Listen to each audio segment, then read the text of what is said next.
एक बात बाबा ने मुझे समझाई कि ignorance is a kind of disrespect. जब हम किसी को नज़रअंदाज करते हैं तो एक तरह से हम उनका डिसरिस्पेक्ट कर रहे हैं, हम उनका सम्मान इस व्यवहार से नहीं कर रहे हैं।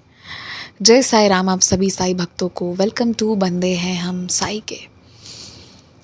तो बाबा ने ना मुझे एक बहुत अच्छी लेसन दी और वही चीज़ मैं आप लोग के साथ शेयर करना चाहती हूँ। क्या पता आप भी ये गलती कर रहे हों या आप भी इस ट्रैप में हों, तो इसीलिए कुछ लोग ऐसे होते हैं ना जिनके लिए हम अवेलेबल होते हैं। कभी भी उनका एक ज़रा सी कॉल आ गई, वो घर आ गए, कुछ भी बोल देंगे तो हम हाँ कह के तुरंत सारी चीज़ें करने को तैयार हैं। लेकिन जब हम वापस उनके पास पलट कर जाते हैं तो वो अवेलेबल नहीं होते, वो अपना कन्वीनियंस देखते हैं, वो अपना आराम देखते हैं। हो पाया तो ठीक है, नहीं तो मना कर देते हैं। ये वो लोग हैं ना जो आपको अहमियत नहीं दे रहे हैं, जो आपको अपने लाइफ में वो इम्पोर्टेंट पीपल की लिस्ट में नहीं रख रहे हैं। तो इस भ्रम से उतर जाइएगा कि वो आपके अपने लोग हैं, क्योंकि इग्नोरेंस एक तरह का डिसरिस्पेक्ट है। तो जो आपको इग्नोर कर रहे हैं, आपकी ज़रूरतों को इग्नोर कर रहे हैं, अपनी ज़रूरत पे बस आपको नॉकआउट कर रहे हैं, तो आपको ये समझना है कि वो आपका सम्मान नहीं कर रहे हैं। और सम्मान नहीं कर रहे हैं इसका मतलब वो आपको अपना भी नहीं मानते। तो ऐसे लोगों से ना दूर हो जाइए। ये मत सोचिए, हर बार अपने मन को झूठी तसल्ली देना बंद कर दीजिए कि वो व्यस्त है, परेशान है।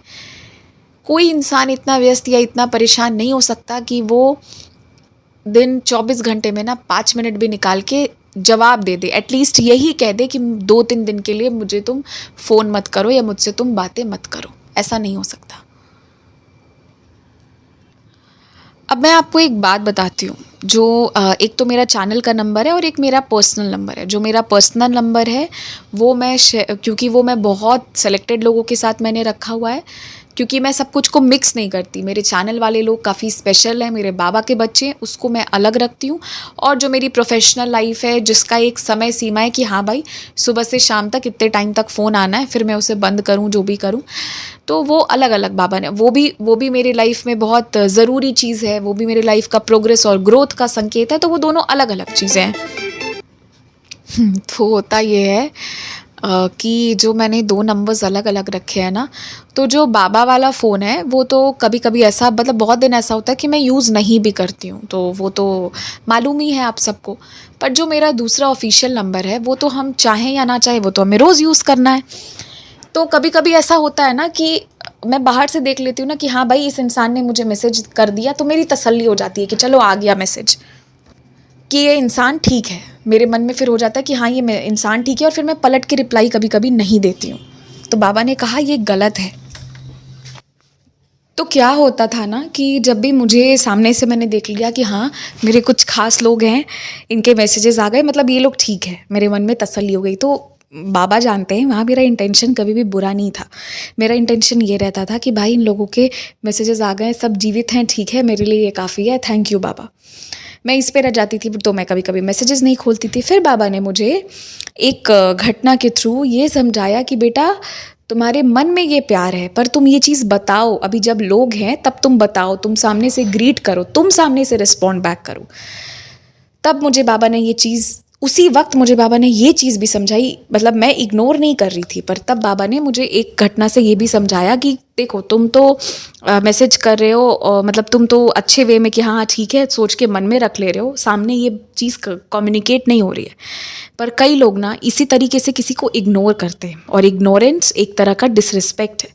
और जब तुम वो चीज़ नहीं कर रहे हो तो अपने बिहेवियर में भी वो चीज़ मत उतारो।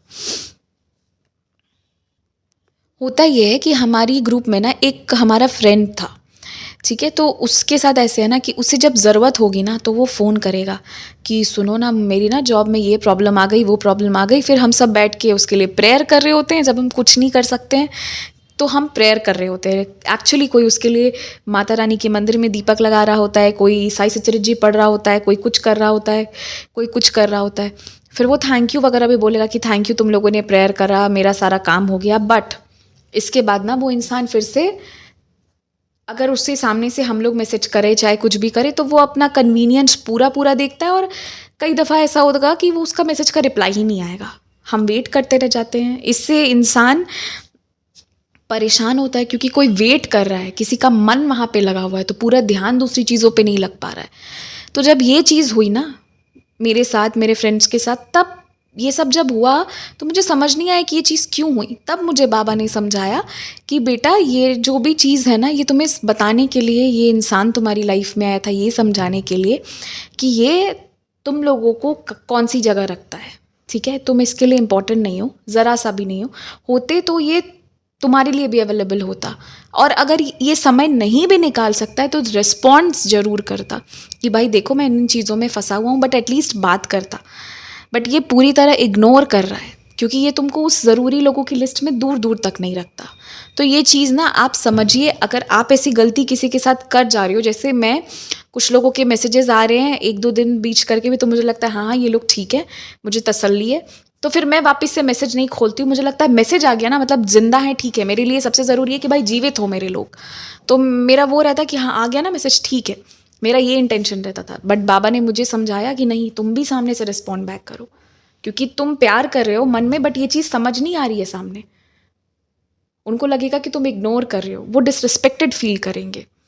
तो अगर आप ऐसी गलती कर रहे हो तो आप मत करना। ये चीज़ मुझे बाबा ने समझाई। और साथ ही साथ जो आपके मैसेजेस और आपके फ़ोन कॉल्स या आपके तरफ से एक इंक्लिनेशन है, एक ग्रीटिंग है, एक अच्छा बिहेवियर है जो उसको रेसिप्रोकेट बैक नहीं कर रहे हैं, जो उसको मतलब आप अच्छा बिहेव कर रहे हो किसी भी में, फ़ोन करके, अच्छे से बात करके, अच्छे से मिल के, अच्छे से सब करना चाह रहे हो, बट सामने वाला नहीं करना चाह रहा है, तो एकदम लीव दैट पर्सन। उस इंसान को छोड़िए, उस पर इन्वेस्ट करना बंद करिए, बाबा का नाम लीजिए, ब्लेस कर दीजिए कि भाई बाबा आप इसकी लाइफ में जाओ, इसको आप जानो, मैं नहीं जानता, बट मेरा मन अब इससे हटाओ। ये बाबा से कहिए। और ये बात बहुत अच्छे से समझिए कि जो लोग आपको इग्नोर कर रहे हैं वो आपको उस लिस्ट में नहीं रखते हैं, तो they are in a way disrespecting you, और जहाँ रिस्पेक्ट नहीं है वहाँ टिकना नहीं है। ये मैं आप लोग को समझाना चाहती हूँ। मैंने आपको खुद की बात बताई, जो मेरे पर्सनल नंबर है उस पर अब मैंने ये किया कि भाई जिसका भी मैसेज आएगा मैं उसे रिस्पॉन्ड करूँगी। अगर मेरे ध्यान में है कि हाँ उस इंसान का मैसेज आए तो मुझे उससे रिस्पॉन्ड भी करना है, ताकि वो इंसान को ये लगना चाहिए कि हाँ वो मेरे लिए बराबर से ज़रूरी है ना, ये चीज़ है। और रही बाबा के चैनल वाली बात तो उस वाले नंबर का इक्वेशन थोड़ा अलग चलता है। जैसे जैसे बाबा काम कराते हैं वैसे वैसे चीज़ें होती है, तो उसका तो एकदम ही अलग इक्वेशन है। तो उसके लिए तो कोई बात नहीं, उसके लिए तो बाबा ने मुझे कुछ नहीं बोला है, कभी वो नहीं कहते हैं। बट जो मेरी पर्सनल नंबर है उस पर बाबा मुझे ये चीज़ हमेशा समझाते हैं, बहुत दिनों से समझा रहे थे। बट इस चीज़ को ना आज मुझे इतने अच्छे से क्लियर करवाया, ये बात मेरे मन में लाई, मैं इस चीज़ को एनालाइज़ करती रही, तब मैंने सोचा कि आज मैं ये चीज़ चैनल पर शेयर ज़रूर करूँगी। अगर आप ये गलती कर रहे हैं या कोई इंसान आपके साथ ऐसा कर रहा है तो आप उस चीज़ को समझिए। ठीक है, हो सकता है कुछ लोग मेरी तरह आपसे प्यार भी करते हों बट वो आपको रिस्पॉन्ड नहीं कर रहे हैं, तो आप बात करेंगे, फ़ोन करेंगे, मिलेंगे ना, तो आपको क्लियर हो जाएगा कि ये इंसान मेरे साथ कैसा रखना चाहता है। और जो जैसा रखना चाहता है उसके साथ वही रखिए। जो 1 रखना चाहता है 1, जो 10 रखना चाहता है 10, जो 100 रखना चाहता है वो 100। ध्यान रखिए इस चीज़ का। तो यही थी बात। इसी के साथ जय साई राम।